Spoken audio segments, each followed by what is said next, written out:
قرآن شریف کې رب العالمین په څلورو سورتونو کې د یو پیغمبر واقعه ذکر کوي د عبرت لپاره چې د هغه نوم حضرت شعیب علیه السلام دی. د ابراهیم علیه السلام په نوسو کې تیر شوی دی. ابراهیم علیه السلام د الله ډېر جلیل القدر پیغمبر تیر شوی دی او زمونږ د نبی کریم صلی الله علیه وسلم نکاو، ځکه چې حضور پاک فرمایي وی زه د خپل پلار یعنی د نیکه د ابراهیم علیه السلام دعا یم، هغه به پیم فخر کو. د ابراهیم علیه السلام په اولاد کې تقریبا 4,000 پیغمبران تیر شوي دي. 3 بیبیانې وې،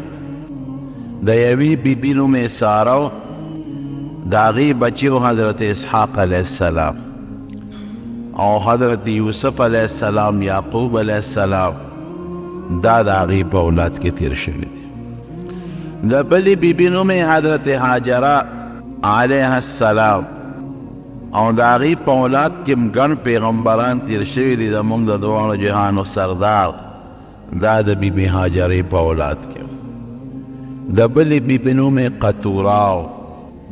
دا مدین د قطوره بچی و او دا شعیب علیه السلام او نور ګڼ شمېر پیغمبران دا د هغې په اولاد کې تیر شوي دي. نو مدین د ابراهیم علیه السلام زوی دی، د بیبي قطوره نه پیدا دی او چې دا کم کلی د مدین مشهور دی دا د هغه په نوم باندې مشهور دی. دا کم مشهور دریاب بحر قلزم چې ورته وایي او مشهور علاقه د وادي سینا ورته وایي، لوی علاقه او هغې کې چې کم غر دی د هغې غر کوه تور چې ورته وایي، جبل تور، دا مشهوره لوی ریګستاني علاقه ده د بحر قلزم په خوا کې. مصر سره جنګېدلې ده او د سعودي عرب نه نیغه چې کومه لار ده او د عراق نه یو لار هم پرې ورغلې ده، نو دا مدین د مصر سره د دغې وادي سینا په غاړه باندې یو لوی علاقه تېره شوې ده. قرآن شریف کې الله فرمایي الی مدین اخاهم شعیبا وارسلنا، مخکې تېر شوی دی د دې آیت نه چې مونږ د مدین یو د هغې د نسب او د قوم نه یو سړی ورولېږه چې د هغه نوم حضرت شعیب علیه السلام. شعیب علیه السلام دې د لومبې دعوت ورکړه د ایمان، د توحید، د الله د یووالي. یا قوم اعبدوا الله ما لکم من اله غیره، یو خدای ومنئ، د یو خدای عبادت وکړئ، ما سوا د الله نه ستاسو دپاره بل خدای نشته، دغه یو خدای دی، دوه خدایان نشته.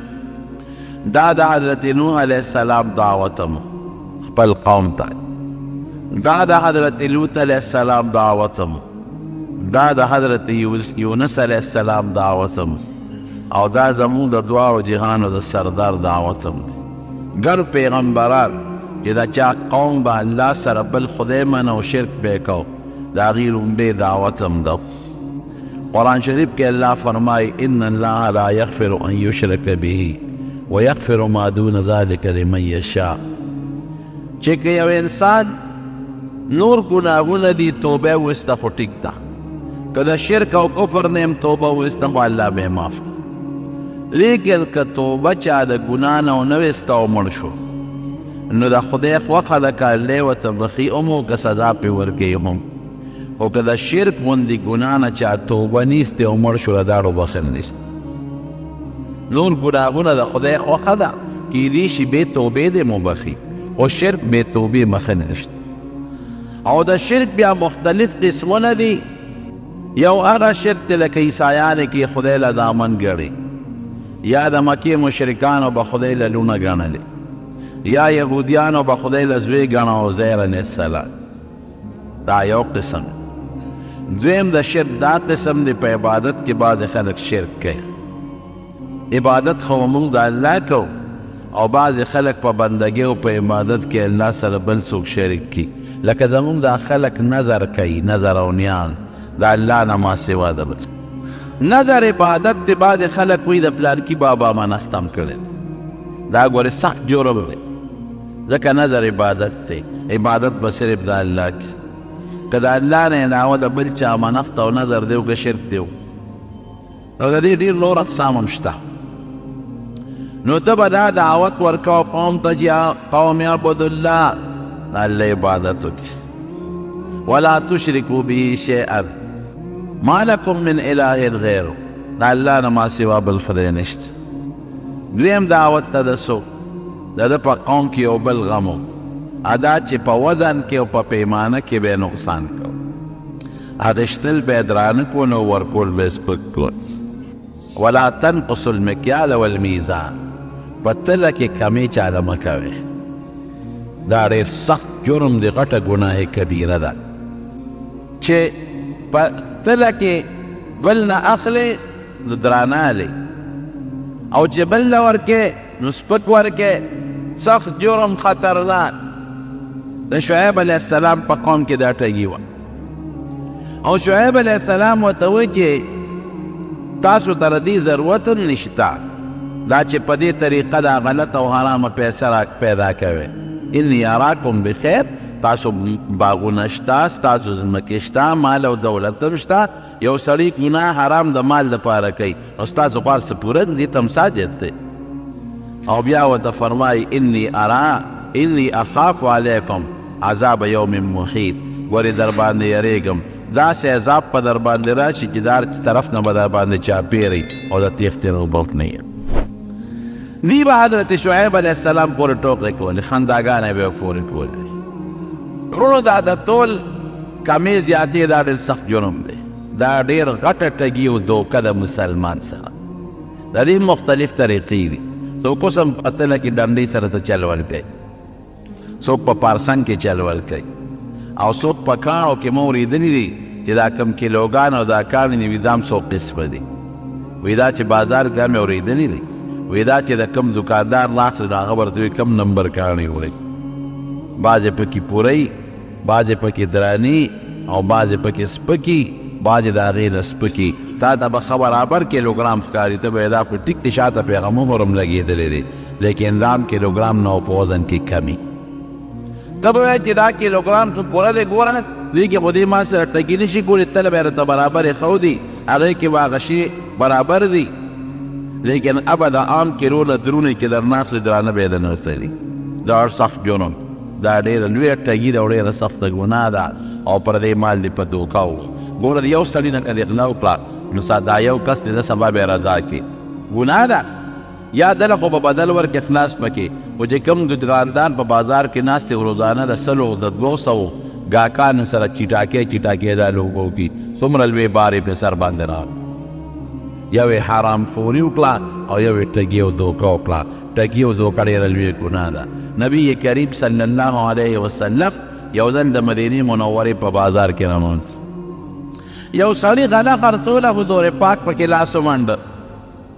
چې لاس یې ومنډه لاندې لمده وه او د پاسه وچوه ما هذا دا څه شی دی د پاسه وچوه لاندې لمده وی اصابته السما وی صاحب باران پې شوی دی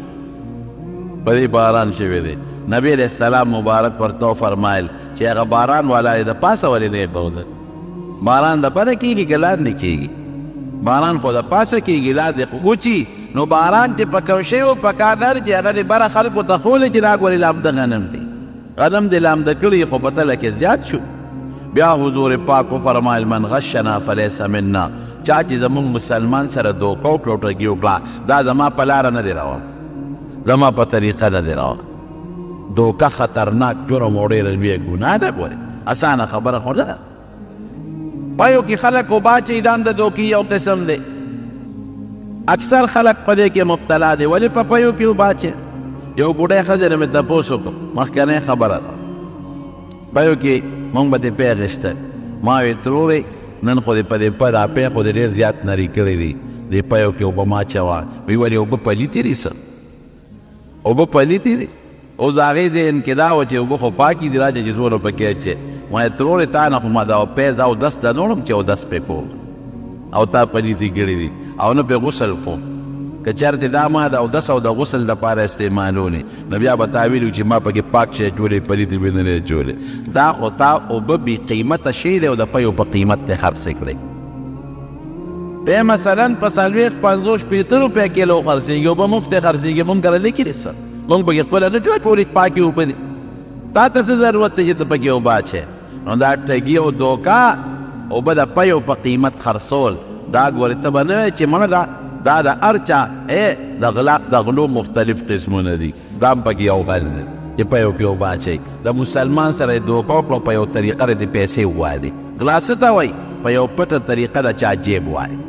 نو بعضې سوشل او په تهذیب یافته خلک په یو طریقه غلا کوي او بعضې خلک په بله طریقه پردي جیب کې ګوتې منډې او غلا ترې کوي. دا د غلا طریقې دي. دا مه وایه چې نه دا خو زما د خپل کور پی دی، نه دا هم د غلا او د ټګۍ یو طریقه ده. نو دا د دوکې قسمونه دي. یا بعضې خلک دا دوکانداران په دې سوداګانو کې دوکې کوي، په قیمه کې مثلا دوکه کوي، قیمه کې پلپوس ګټي، پلپوس پکې په هغه نن سبا خو هغه مشینۍ پیک ولیکل نو پلپوس پکې اوی پکې ګټ کړي. نو ستا دې ګناه وکړله. پلپوس خو د 20-30 روپو کیلو شی دی او قیمه مثلا په 200-250 روپۍ کیلو ده، نو هغه د 20-30 روپو شی دی ورسره په 250 کیلو خرڅ. دا نو خو پلپوس نه اخلي، رنګ پکې اچوي. بلکل دا ټوله دوکه ده او ګناه ده. نبي علیه السلام حدیث ته ګوره، من غشنا فلیس منا، چا چې ټګي وکړه خراب شي په ښه باندې بدل که او خراب شي د ښه په قیمت خرڅ که او 2 نمبر د 1 نمبر په قیمت، دا دوکه او دا ټګي ده. دا وایي زما په طریقه نه دی روان. دا ټولې لوبې دي او ټولې طریقې دي. چی ته ګوره ډېر کم خلک به داسې وي چې هغه به سوچه او پاکه چی خرڅوي، یعنې اکثر دا د روجو بسموس او دې له رنګونه ورکوي او په خلکو یې خرڅوي. یا دې مسالو ته ګوره، ما یو دل د یو دوکاندار نه مساله اخیسته، ما زیره ته اخیسته، زیره سپینه ما یې نه توره زیره راواله مزېداره چې کومه خوشبویې، ما ته یې ویې هغه تا باندې نه خرڅوم چې راویې رشته داسې بل شان زیره غوندې وه. زه مې پوه شوم چې دا زیره ده،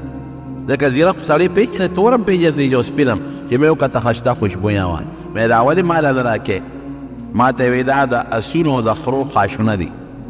او اسنس یې پکې اچولی. اسنس دا یو خوشبویه بوتل یې خرڅېږي، د هر چې خپل خوشبویې وي پکې اچوه. مسلمان باندې د خرو خاشله خرڅوي او د اسونو خاشله پې خرڅوي. او مخکې ورځو کې په اخبار کې ونه کتل چې سپي خرڅو، سپي حلال کړي او سپي خرڅوي په مسلمان باندې، سپو غوښې خرڅوي. قسم دی یو سړي راته په خپله خبره کوله، یو سټور نه مې غوښه راوړی، بیا ګورې دې سټور نه غوښه وانلې. او په مکه مکرمه کې راته یو سړي خبره کوله، د خدای پاک د نبي علیه السلام په کلي کې راته خبره کوله. ما ته یې کوم څاروي چې زمونږ د سوداګرو سره مړه شي په دقې خلکو خرڅوم، بلکل مردار څاروي. یو سټور یې راته وکړ، ما یې بیا د ما توبه. نو ګوره دا د دوکې مختلف قسمونه دي. دا خطرناکه ګناه او زموږ پاکستانیان په دې سیس کې نمبر 1 کې دي، په ټوله دنیا کې نمبر 1 چلیږي. حکومت هم په دې کې نمبر 1 کې چلیږي. پخوا مونږ سعودي ته تلو نو هغې کې به هغه بل شان ټیلیفون به و، هغه ریال به یې ورغورځو، اوږد ریال به و، هغه به یې ورغورځو، یو به یې ورغورځو، بیا به یې بل ورغورځو. نو چې تر څو به د ریال ورغورځو نو خبرې به یې کولې، او چې کله به هغه ریال بند شو نو بیا په ټیلیفون کې خبرې بندې شوې. دا د خپل مخصوص طریقې کار. ما ته یو سړي خبره کوله، ما ته یاره یو مسئلې تپوس ته نه کوم، وایي دا وایي مونږ خو زه ټیپر مولیو کې زیاتې ظلم نه کوو، وایي دا خبرې کوي یو چل هم زده کړی دی. هلکه څنګه چل دې زده کړی دی؟ وایي یو ریال کې م د اوسپنې تار اچولی دی، د سیمو نرۍ تار م اچولی په ریال کې، وایي هغه ور وغورځو لاندې، وایي به پاسه پې بل ور وغورځو، بل هم نیولي چې دا لاندې لار نه شي، هغې خپل ماهرات دي کړي. وایي بلا په ورغورځو خبرې کېږي چې ښه ډېرې په غنټو خبرې په هغه راکاږو، هبره پې ټول ریالونه واپس راوځي. ګوره دا دماغ شیطان، انساني او ګرني شیطان چې یو ځای شي نو دا دواړه چې یو ځای شي د هغې نه یو سړي راته خبره کوله، مخکنۍ خبره ده. ما ته یې په روس کې هلته کې سپلی پالش کوي په مشین باندې، نو او ډاکټر اوس ډاکټر شوی دی، هغه د ډګري اخیستې ده. نو هلته کې دا سپلی پکې ورکړي نو هغه به دله پالش کړي، نو بیا چې هغه راوغورځوي نو بله به ورکړي، نه بله ونیسي نه راغورځوي. نو د هغې خپله روپۍ د هغه په مشین کې ورکړي چې ورکړي نه دویمه سپلای ته راغورځوي روپۍ راغورځوي دویمه درته نیسي لکه سړی خو بې سپلای نه ګرځي کنه وایي موږ دا چل کړی پاکستانیان چې یو سپلای دلته پاله شو هغه راغورځوي کنه وایي بل مشین کې پاله شو بل مشین ته خو هغه روپۍ ده هغه غورځوي دې کې چې روسیې راغلی او پکې سپلای ورته روپۍ ته ونیوه بل ته چې ورغی د هغه نه یې هلکه دا خو مشین خراب دی دا خو دویمه نیسي او دا خو یې د ما د لومبۍ سپلۍ ونیوله اوس مشین ته خو اوس خبرې نه شي کولی که چې لومبۍ نه باندې پاکستاني پالش کړی دی شیخ دا د ټګۍ او د دوکې طریقې دا به ته مسلمان سره ټګي مو کې دوکه به مو کې لوی رب سره څه کې الله درنه خبردار دی نو صحیح تجارت کوه نبی کریم صلی الله علیه وسلم فرمایي التاجر الصدوق الامین کم سړی چې تاجر سوداګر دی رښتیا وي او امانتګر دی خیانت او دوکه نه کوي دې به کم ځای مرتبې ته یې تجارت دونه بهترین شی دی التاجر الصدوق چې رښتیا وي دروغ نه وي عیب ښایي دې کې دا عیب دا غنم لامده دي او دا مساله دا نمبر ده او دا چې دا نمبر باقاعده تا ته خپل عیب وښایي دې کې صاحب دا عیب دی او رښتیا مو یو ټګي نه کوي مع النبیین والشهداء والصدیقین دې به د قیامت پر ورځ د پیغمبرانو سره وي او د شهداو سره به سب کې ولاړي او د صدیقین د حضرت ابوبکر مرتبې والا خلک هغې سره سب کې به ولاړي دا څومره لوی اجر او څومره لوی ثواب دی نو د شعیب علیه السلام قوم به دا چل کو ولا تنقصوا المکیال والمیزان په تله او په پیمانه کې زیاتې کم نه مه کوئ د دې ګیس متعلق بله ماته یو سړي خبره کوله دې ګاډي کې خلک دا ګیس اچي هلکه مې تاسو ډسکاونټ نه ورکوئ او پلان کې میل والا خو پمپ والا خو ډسکاونټ ورکوي ما ته یې ویل هغه په پیمانه کې لوبې ایستې وي ته موږ نه هم واچو بې ډسکاونټ او د هغې نه هم واچو پته به راته ولګي اوس په هغې کې هم پیمانه کې فرق راغی دا ولې مسلمان دوکه او ټګي کوي د مسلمان سره دا د پیسو دپاره زموږ د جمع یو ملګری دی د جمعې مانځله راځي مستقل تقریبا هر جمعې مانځله راځي او کاروباري ملګری هغه مال راغی ما ته کېناست ما ته ویل دا یو غلطي راله کېږي او که دا غلطي ونه کوم نو 15 روپۍ ګټم او که دا غلطي کوم نو 50 روپۍ ګټم ما یې ګناه به نه کې دوکه به نه کې چا له ګټئ بچو له ګټئ نو آخرت قبر کې به وال او ټکول ته خورئ او مزې به بچي کوي یاره جي او ټوله پریشانه چې په دویمه جمعه به ما له راغې ډېر زیات پریشان نن مې بچي په هسپتال کې دي او نن را باندې پلان کې پلاټ قبضه وکړو ژوند مې وي د پریشانۍ د مې دا شی ته پرېږد یا ما ته په خپلې وړلې شم ټینګولې دا شی ته پرېږده ته ګوره چې برابرېږي که نه برابرېږي الحمدلله دا درېیم څلورم کال دی پر نفسې تقریبا راځي هغه شی پرېږد اوس دونه خوشحاله سکون ما ته مولوي صاحب د هغې نه مې زیاته سودا خرڅېږي هغې ګټې نه مې زیاته ګټه ده ګټه مې هغې نه زیاته ده سودا مې هغې نه زیاته خرڅېږي بچی مې مطمئن زم مطمئن ژوند خوشحاله الحمدلله خپل په تهجد کې نه ټینګول ګران دی چې زړه دې لږ ټینګ که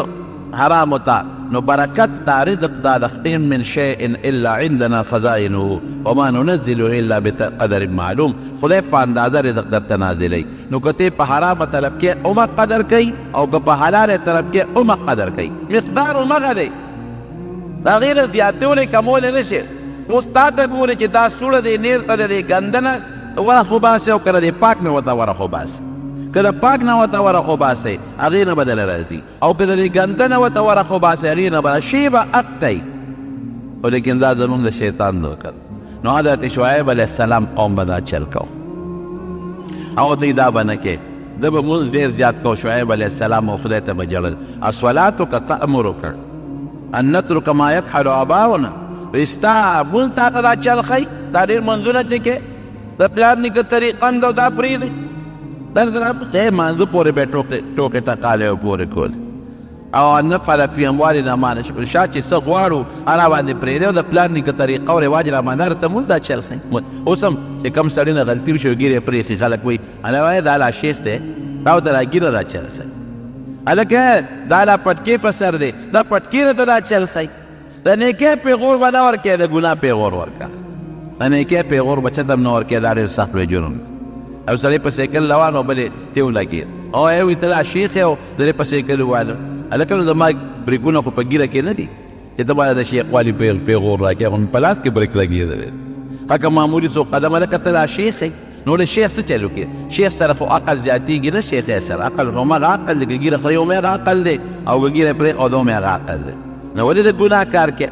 نو دا زړه طریقه ده. وایي تا ته دا چل دا مونځ ښایي. حضرت شعیب علیه السلام به مونځ ډېر کو او خدای ته به یې ډېر زیات جړل، هر وخت به الله ته جړا کوله. او نبی کریم صلی الله علیه وسلم فرمایي چې کوم انسان خدای ته ډېر جاړي د هغه نه خدای ډېر زیات خوشحالېږي. خود د دواړو جهانو سردار مبارک به الله ته جړل. عایشه صدیقه رضی الله عنها فرمایي وایي د شپې به اوږد مونځ کو، داسې مونځ به یې کو حتی تورمت قدماه، وایي د خپې مبارکې به پړسېدلې او جړل به ولجوفه عزیز کعزیز المرجل، وایي د سینې به یې داسې قرار کو د جړا د وجې نه لکه کټوۍ چې په اور باندې کېږدي او هغه قرار کوي. او حضرت ابوبکر صدیق رضی الله عنه د خپل کور لپاره دال یو رکوټ جومات کې جوړ کړو او هغې کې به یې مونځ کو، د قرآن شریف تلاوت به یې کو او جړل به. د مکې مشرکانو نه پرېښود، وایي ته جانې زموږ دا ښځې درته راغونډېږي او دا بچي درته راغونډېږي، هسې نه زموږ دا ښځې او بچي تا ته ولاړې و دا چې ته مسلمانان نه شي. په دې نه پرېښود، په جړا باندې الله ډېر زیات خوشحالېږي. د دواړو جهانو مبارک سردار فرمایي وی یو هغه اوښکه د انسان د سترګې نه چې د الله د یرې نه ووتله، وی دوه څیزونه چې په یو ځای ولګېدل په هغه ځای د جهنم اور حرام دی. یو هغه اوښکه چې د انسان په وجود د الله د یرې نه ولګېدل، په کوم ځای چې د الله د یرې اوښکه پرېوته د جهنم اور پې حرام، او بل هغه دوړه چې د الله په لار کې در باندې پرېوته. دغه دوړه چې په کوم ځای پرېوته او دا اوښکه په کوم ځای پرېوته دقه ځای نه به جهنم کې نه سوځي، جهنم اور پې حرام. نو د به ډېر زیاته جړا کوله رب العالمین ته، سترګې ړندې شوې د ډېرې جړا د وجې نه، لکه څنګه چې د حضرت یوسف علیه السلام د پلار سترګې د یوسف علیه السلام د غم د جړا د وجې نه ړندې شوې، د ده هم ړندې شوې. نو ګوره الله ورسره څه احسان وکړ، سترګې ړندې شوې. نو خدای پاک وله حضرت موسی علیه السلام خدمت له راوسته. الله خو بادشاه دی. یو دلته الله تپوس کوي، الله ته هر څه معلوم دی، خو دا بعضې خبرې ښکاره کوي دې مخلوق ته. وی شعیب علیه السلام ته وی ته چې دا دومره جاړئ، وی دا د جنت شوق د جنت پسې جاړئ او که د دوزخ نه یېرېږې جاړئ. دا ولې جاړئ؟ الله ته پته ده خو الله ښکاره کول کوي. وی نه مې د جنت شوق پسې جړا شته او نه مې د دوزخ د یرې نه جړا شته. وی جړا په الله ستا په دیدار او ملاقات پسې ده چې د خپل رب سره به زما ملاقات او دیدار کله کېږي، هغې پسې جاړو. نه مې د جنت خپل کار به کې میلاو شوم او که میلاو نه شوم، او د دوزخ نه هم پروا نه ساتم، خو چې ستاسو فیصله د پروردګار هغې کې زه سم نشم کولی. ستا دیدار او ستا په کتو پسې جړا راځي چې کله به زما ستا ملاقات راځي. رب العالمین ورته وایي ښه زما دیدار درته مبارک شه، تا ته به زما دیدار به درته خامخا کېږي، مبارک شه. په سترګو باندې ړوند نابینا حضرت موسی علیه السلام دلته د سړی مړ شو په د فرعونیانو په قوم کې. سړي له سوک ورکو، ادب یې ورکو، هغه لاړ مړ شو او د هغې نه د بادشاه دربار خبر شو. نو د هغه ځای نه راوتښتېد، مدین ته راغی. فلما ورد مدینه، چې راغلل مدین ته راورسېده، نو هلته یو کوي ته راورسېد، ډېر زیات انتهایي ستړی او په منډه منډه راځي. کوي ته چې څنګه راورسېد، نو کوي باندې خلکو خپل څاروي سیرابول، ګړه چیرې سیرابولې. او هغه کویان اوس تاسو تاریخ کې وګورئ نو ډېر جور کویان دي. یو خو زموږ د وطن کویان دي، نه غټ جور کویان، او په پنځه شپږو کسانو باندې هغه برقه راوباسي. ذموار که الله هم پې شاهد که. 10 کاله علما لیکي چې 10 کاله موسی علیه السلام د حضرت شعیب علیه السلام خدمت وکړو. ګوره د خدای د جړا د وجې نه سترګې ړندې شوې، نو الله وله حضرت موسی علیه السلام غوندې جلیل القدر پیغمبر ترې وروسته جوړېږي، او یو تکړه نوجوان او امانتګر او پاک راسباز، دا وله خدای پاک خدمت له راوست. 10 کاله پس حضرت شعیب علیه السلام ورته یوه لور په نکاح کړه، او علما وایي هغه لور یې په نکاح کړه چا چې د شعیب علیه السلام ته مشوره ورکړې وه، هغه یې ور په نکاح کړه. او 10 کاله پس یې رخصت که، وایي د دم د خپلې مور او د رور ملاقات به وکړم، او د 10 کالو کې به د فرعون نه زموږ خبره یې هېروي. حضرت شعیب علیه السلام ول یو کونټی ورکړه په تحفه کې او ګډه چیرې ولا ورکړې او دغه وخت کې خدای پاک د سترګې بیا جوړې کړې وې. تاریخ لیکي چې خدای پاک یې ړوندوالی ختم که الله جوړ که په سترګو باندې وی داسې وکړه دننه یو کونټی روانه او دا ګډې چیرې دومره ځان سره روانه او زه بیبي دې ځان سره په مخه کا دې چې ورغې کونټی روان ورسره ویله ویله دا کېره دا بله روانه چې هغه یې کېښوده بله یې راواخېسته بیا مخه راوړه وی درته دا کېده بله روانه چې بیا ورغې بلې له یې ګوتې یوړئ بیا ور همغه ګوتو له راځي چې بار یې راوسته وی زه خو بل عالم ګوتو له مې دا راځي وی ښه ده مبارک دې شه دا هغه کونټی وه چې نسبت د ابراهیم علیه السلام نه دته پاتې وه او دا حضرت آدم علیه السلام لس سیدونه ځان سره د جنت نه راوړي یو پکې دا کونټی وه چې بیا د موسی علیه السلام دپاره د لویې معجزې ذریعه وګرځېدل. نو ګوره خدای پاک څومره لویه مرتبه ورکړه د یو پیغمبر نوسی دی ابراهیم علیه السلام او بل پیغمبر یې زوم شو حضرت موسی علیه السلام او د هغه نه خدای پاک څومره لوی کار واغېسته. قوم ته به دقه نصیحتونه کول ولا تنقص المیزان والمکیال په تل او په پیمانه کې کمې زیاتې مه کوئ انی اراکم بخیر زه خو تاسو وینم مال دولت هم ډېر دی دې ته هم ضرورت څه دی. بل ځای کې راځي ولا تفسدو فی الارض په ځمکه کې فساد مه کوئ دي بغلاګانې ډاکې کولې. حضرت شعیب علیه السلام ته نبی کریم صلی الله علیه وسلم خطیب الانبیا ویلی وی په پیغمبرانو کې د له بهترین تقریر چل خدای پاک ورزده دی. حضور پاک چې کله معراج ته ته په بیت المقدس کې ټولو پیغمبران 1,40,000 ورپسې 2 رکعاته منځ کړی دی. نو یوازې منځ نو هغې کې د پیغمبرانو تقریرونه کړي.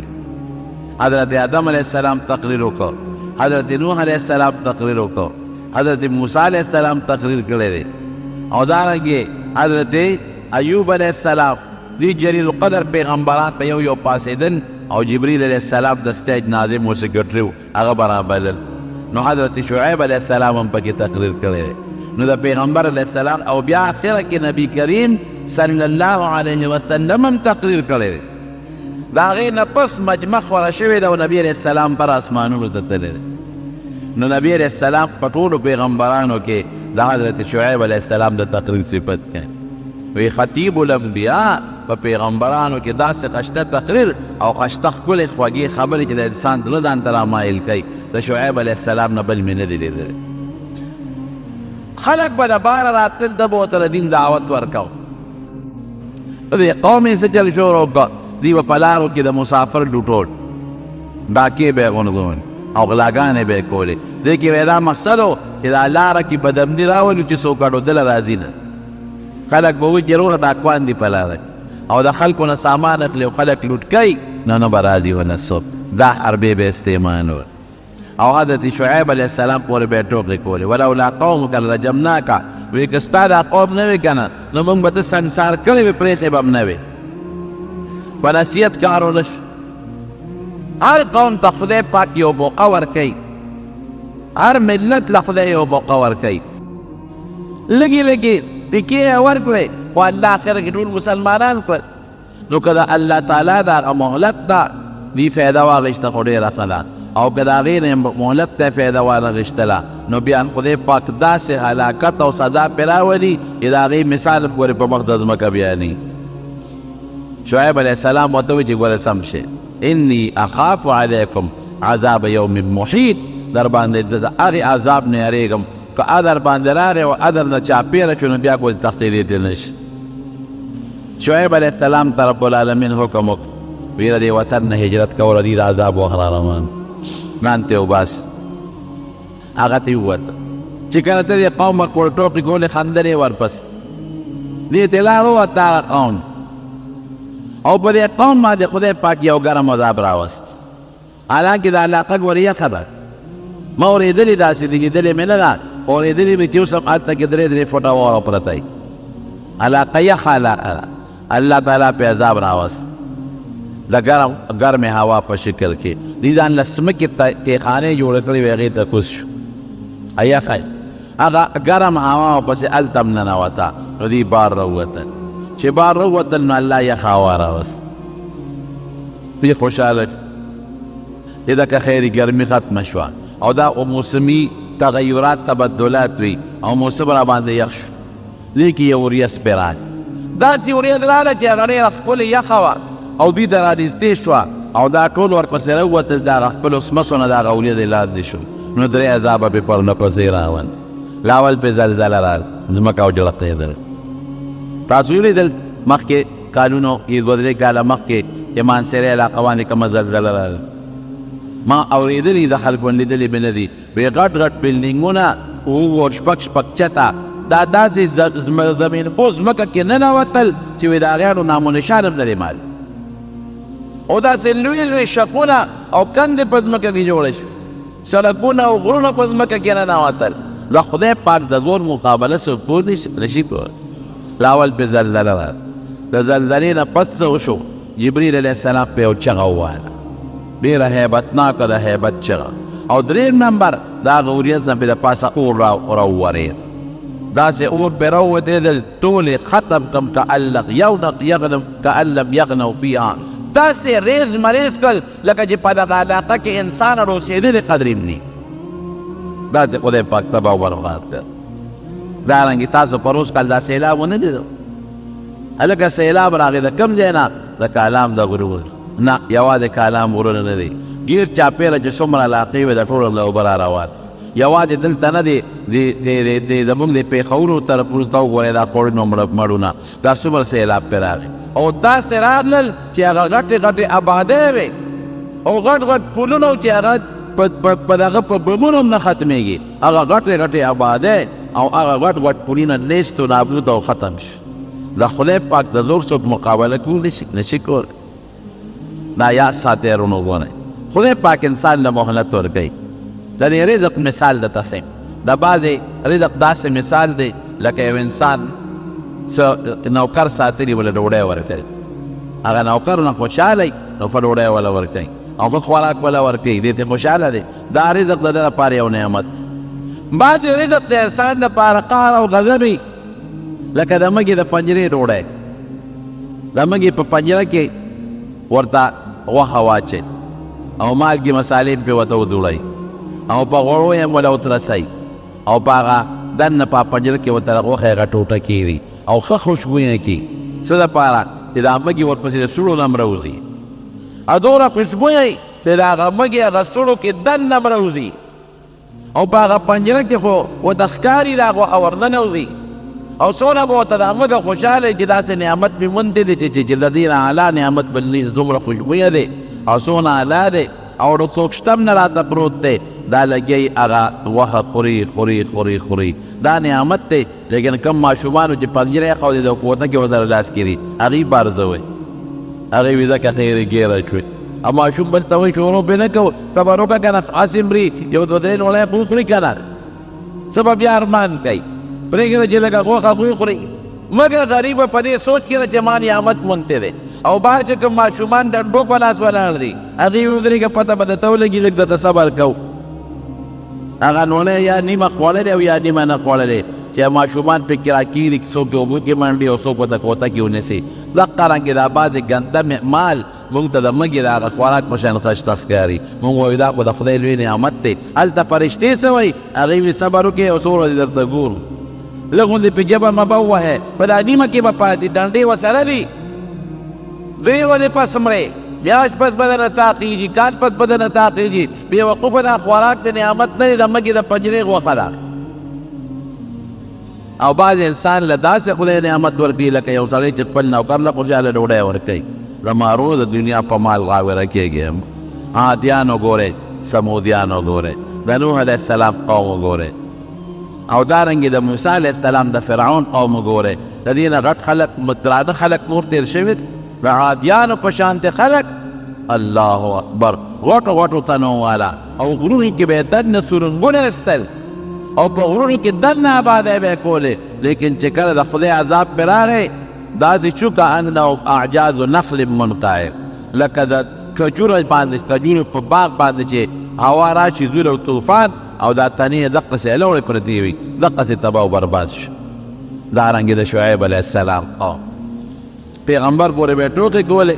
یو نیکانو خلکو پورې به ټوکې به نه کوي علما پور ټوکې به نه کوي. څوک د دین دعوت درکوي او نیکي درته ښي ټوکې ملنډې به نه کوي. اوس دا مونده ته دا چل ښایي هلکه د مړه ته یو زبرګ پکې ښي که نه موږ له سره زبرګان جوړی چې څوک مونځ کوي دی پراته مولا شوه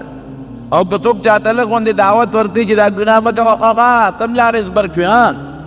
دا هلکه د دې خبرو څه مطلب دا د شعیب علیه السلام او د پخوانو پیغمبرانو د قومونو پیغورونه دي چې هغوی به خپلو پیغمبرانو ته پیغورونه ورکول او چې جړل به خدای ته دې مه ګرځئ ګوره د مکر د وجې نه جاړي. اوس خلک داسې وایي که نه وایي که څوک د خدای د یارې نه هم جاړي نو خلکو پورې دا ټوکې کوي. نه مونځ ته دا چل ښایي الصلاتک تأمرک ان نترک ما یفعل آباؤنا مونځ ته دا چلونه ښایي دا ټوکې به پیغمبرانو پورې کولې. نو یو چې څوک درله د نیکۍ دعوت درکوي عمل پرې وکړه که عمل نه شي ګوره ټوکې ورپورې مه کوه. هسې ریکارډ کېږي ګورې دې ته مه ګوره چې دا زه څه پوه ګنې بس دا لاړل افحسبتم انما خلقناکم عبثا وانکم الینا لا ترجعون. دا سوچ مه کوه چې ګنې د هر څه ما بس پیدا کړي دي او ما له به واپس نه راځې. نو دا څیزونه به نه کوې ځمکه کې فساد به نه کې غلا غلطي ډاکه به نه کې او په وزن او په تله کې ټګي به بالکل نه کې. یوازې وزن تله نه لږ ورې ما د دې مختلف قسمونه وښول. حرام خوري دې نه خطرناکه ګناه بله نشته. نبی کریم صلی الله علیه وسلم په یو جهادي موقع کې صحابو کوسې ښکار کړې وه. هغه اوسې چې د ځان نه پړې اوږد که یا اوښله وراله نبي کریم صلی الله علیه وسلم سره خوا کې ودرېد. زور یې وکړه ورسېدوله د الله رسوله زه ستا د ملګرو ښکار کړی یم او ما له دې پړي نه پرانېږده په دا پلانکي غار کې د ما ماشومان بچي دي. ګوره حسین نبي علیه السلام سره خبرې کړې دي دا د حضور پاک معجزه ده. زه به لاړه شم او دغه خپلو بچو له به پی ورکړم بچي راته وګیري او بیا به راکړم. نبي علیه السلام مبارک به ته فرمایي په تا څه اعتبار دی چې نه که زه دې پرېږدم ته خو د ما دې ملګري ښکار کړې که زه دې پرېږدم او بیا رانه چې وایي داسې قسم به درته وکړم چې په مخ د ځمکه د اسمان لاندې د هغې نه سخت قسم به بل وایي څه قسم به وخورئ وایي ښه ته ما پرېږده او که زه واپس رانلم نو ما د خدای پاک د قیامت په ورځ د حرام خورو په سب کې پاسئ بلکې دا ماتې د حرام خوارو تعبیر وکړ هغې کې عشارین لفظ راغلی دی د هغې خلکو په سب کې به پاسئ چې دا د زکات دا چیرمنان او ممبران دي دا عشرونه تقسیموي او دا عشرونه ویشي او دا خلکو نه غونډئ د دې خلکو په سب کې مې د پروردګار پاسئ وایي چې دا نه په دیوسی وي د نبي هم دا وجود مبارک داسې وړچېده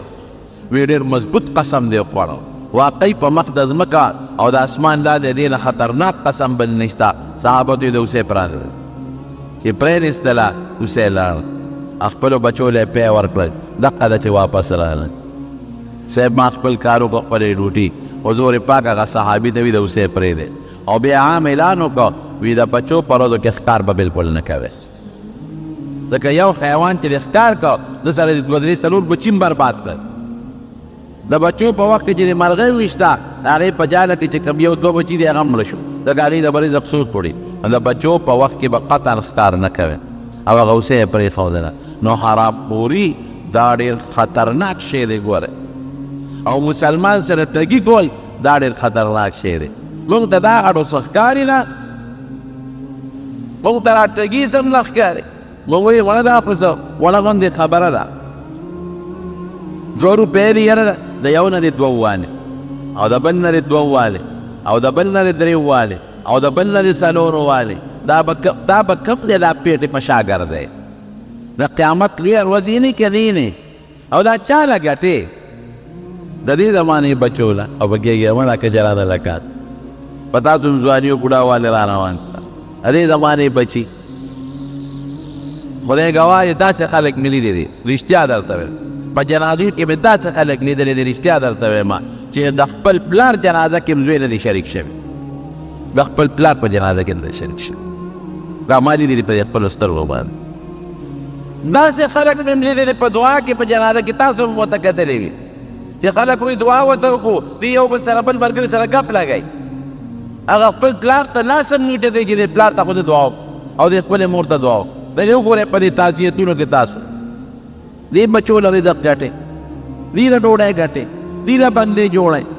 دې له مستقبل کې بینک بیلنس جوړئ او آخرت ځان نه په خپله بربادئ. دا خو تو خیار نه قمقه دی قمقه. حلال رزق حلال تجارت وکړه. داسې خپلې واقعاتو اورېدو دپاره زموږ چینل سبسکرایب کړئ،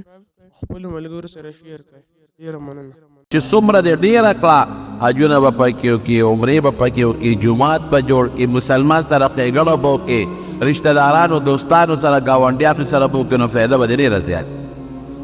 او که حرام دې زیات کړ نو ځان لرې تاوان ورکړه، ځان مه تاوانې کړه. قرآن شریف کې الله تعالی فرمایي یا ایها الرسل کلوا من الطیبات واعملوا صالحا. هر پیغمبر ته الله دا اعلان کړی دی. نو پیغمبر خو صرف پاک دامن دی، ورته ولې وایي یا ایها الرسل ای پیغمبرانه کلوا من الطیبات ورې پاک رزق وخورئ، واعملوا صالحا او نیک عمل وکړئ. اول نمبر حکم د پاک رزق او دویم نمبر رزق، دویم نمبر اعلان دا دا نیک عمل. نبی کریم صلی الله علیه وسلم فرمای وی ډېر کله یو سړی وي اشعث ببر سر به وي، اغبر دوړې به پرې الوتي او رفع یدیه الی الله، الله ته به لاسونه پورته کړي او چغې به وي یا رب یا دا د پیغمبر زما الفاظ دي، یا رب یا رب یا رب یا رب، ای ربا ای ربا ای ربا. انا یستجاب د دعا به څنګه قبلېږي؟ نه قبلېږي دعا. ولې؟ وی ملبسه حرام، ملبسه حرام، لباس حرام، ماکل ډوډۍ حرام، مچ اوبه حرامې، چې کوم ځای سملي هغه دی د حرامو. انا یستجاب کوم ځای نه به د دعا قبول شي؟ نه قبلېږي. سر ببر جامې شتېدلې او یا رب یا رب یا رب، دعا به نه قبلېږي. زمارو دا عادتي نو او حضرت شعیب علیه السلام بالخصوص دا قوم کې دا یو عادت نو د ټګۍ او د دوکې نه به ځان ساتئ. او د ټګۍ او د دوکې مختلف قسمونه دي. یوازې د دکاندار ټګي او دوکه نه ده، دا زمیندار هم کوي ګورې ټګي دوکه هغه پکېږي ما الوګار چې بازار ته وړي لاندې پکې سا چوري او بر یې سا چوري، لاندې واړي دی او بره دې پې ټټه چوري. ولې خلک دوکه کوي؟ دا خو ګناه ده. ټماټر چې وړي لاندې یو شان پراته بره بل شان پراته، ګورې د رنګ ټاټي نه ورکوي او پکې قسم قسم رنګونه والا جوړوي. دا ټوله ټګي نه، دا دوکه نه شوه. د هر چا چې د غلا څومره وس کېږي، ما راته وي د غلا مختلف قسمونه دي. که چا چې د غلا کم وس کېږي، پخوا به دا کباب خلکو اخیستلي وي، غوږونه وله وګورئ. هلکه چې غوږ یې تورې نو وي دا زوړ دی، او چې غوږ یې سپینې سورې نو وي دا تازه دی. ما ته چا خبره کوله، ما ته یې اوس د غوږونو نه پته نه لګي، وي په دې غوږ وله څه مساله اچي د هر غوږ ستوري. اوس به یې دې سره څه کوې؟ هغه وله دا غوږ وکړ، اوس د هغه په خپله غوږ وګوره دې غوږ ته د ناته سوري د شوې د قیادو څه زمانې زوړ کم وي او غوږ به یې سوري، وي دا پسې مساله مګي دې سره څه کوې؟ دې ټګۍ در د دواړو جهانو مبارک سردار فرمایي د هغې مبارکه وینا اوږد حدیث دی، بیا ته مفهوم ویم. وی دا امانت چې دی، وی دا قرآن شریف نه هم حکم دی او د حضور پاک په حدیثو کې هم د امانت حکم دی. وی داسې وخت به راشي چې دا امانت به د خلکو نه داسې وځي، داسې چې وی ماسخوتن اوده کېږي نو دی به امینې او چې سهار پاسي خیانتګر به وی خلک چې سودا کوي، وی چې هلکه په پلان کلي کې یو سړی دی، هغه ښه دی د هغه نه سودا وکړه. په پلان کلي کې یو سړی دی، داسې دی اوس که نه؟ خلک چې تپوس کوي پېښور ته ځي سودا له، پېښور ته چې سودا له ځي، هلکه چا نه دا سودا وکړه؟ هلکه پېښور خو ټول د دوکاندارانو نه ډک دی، مردان خو ټول د دوکاندارانو ډک دی، چارزاده خو ټول د دوکاندارانو نه ډک دی، چا نه سودا وکړه؟ یو د یو نه تپوس کوي، یاره جي پلانکي دوکاندار نه وکړه، په هغه زرګونو دوکانونو کې یو یې په ګوته کړی، پلانکي نه سودا وکړه. ان فی بني فلان رجلا امینا، وی پلانکي دی کې یو سړی دی، ښه سړی دی، هغه نه سودا وکړه، بل چا نه مه اخله. په سلو کسو کې، په زرو کسو کې یو باندې به د خلکو اعتماد وي، په باقي به د خلکو اعتماد دی. دا د نبي کریم صلی الله علیه وسلم وینا. حضرت شعیب علیه السلام د یو سل او څلوېښتو کالو په عمر کې وفات دی. د مدین نه پس یو بل قوم دی اصحاب الایکا بڼ والا خلک هغه داسې علاقه وه چې هغه ډېره زیاته سرسبز و شاداب وه او د باغونو او د میوو نه ډکه علاقه وه هغوی د بیا دعوت الله له ورکړه هغوی جوټلاو کوی نه مړ هغوی باندې هم د خدای پاک عذاب راغی بیا دې راغلي د مکې مکرمې ته او په مکه مکرمه کې د یو سل څلوېښتو کالو یعنې د اووه شلو کالو په عمر کې وفات شوی نو دا مې د هغه د هغه دعوت په سلسله کې یو څو خبرې د درس کول رب العالمین دی مونږ له د حلالو فراخه رزق راکړي دا ډول خدای پاک دې د حرامو د رزق نه وساتي او الله دې د ټګۍ او د دوکې د رزق نه وساتي او الله دې د دواړو جهانو خیرونو برکتونه نصیب کړي د خپل وطن او د ملک هم دعا کې زموږ د عمل کو دا وطن دا په مختلفو طریقو باندې دا ظالمان کافران راځي او د ګیرولو کوشش کوي او زموږ د حکمران طبقې خفه کېږي مه د هغې څه کیسې پیسې مو سره شریک دي کله یو ډرامه جوړه کړي او کله بله ډرامه جوړه کړي الله زموږ د دې وطن او د دې ملک حفاظت وکړي او زموږ د جوماتونو زموږ د قرآن او زموږ د دین حفاظت وکړي رب العالمین زموږ یو دوست دی زموږ یو ورور دی هغه مانځل هم راغلی دی وختي ما ته ټلیفون کړی و هغوی ته څه مشکلات دي د مردان دوست دی زموږ ورور دعا ورته وکړي چې خدای پاک هغه مشکلات او تکلیفات په خیر او په خوشحالۍ بدل کړي او رب العالمین د هر قسمه غمونو بیمارو رزقونو مرضونو نه سره د رونو او سره د ټول خاندان په حفاظت او په خپل امان کې وساتلی کړي او الله د فتنو د مصیبتونو او د مخلوق د شر نه په حفاظت او په امان کې وساتي الله چې څوک مریضان دي خدای ټول له شفا ورکړي خدای که څوک قرضداران دي قرضونه اخلاص کړي الله زموږ د حلال او فراخ رزق نصیب کړي او د حرام خورۍ نه من الله په امن او امان کې وساتي مردگان چې څومره زموږ وفات دي مغفرت نصیب کړي او زموږ د کشر فول خدای د لوفرۍ نه او د بدعملونو محفوظ او مامون وساتي اخر وخت کې په خپل دا کلمه نصیب کړي لا اله الا الله محمد رسول الله